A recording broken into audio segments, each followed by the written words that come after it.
goal with this activity is to work on your deceleration capabilities to also help you push in and out of cuts. Here's what you're going to do. Get yourself a med ball.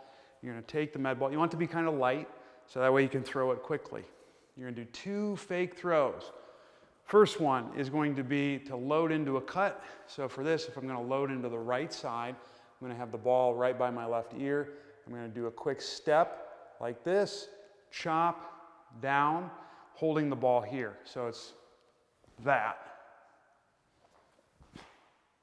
Now the next transition piece from this then is once I've chopped, I'm going to push through my foot, step like I'm about to do a lateral shuffle, and I'm going to do another Hadouken fake throw this way. So I'm going to throw the ball more horizontally and then just stop at the last second.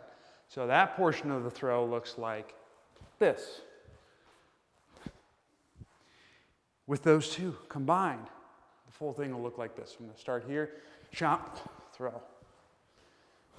Chop, throw. And that's how it's done. Give it a shot.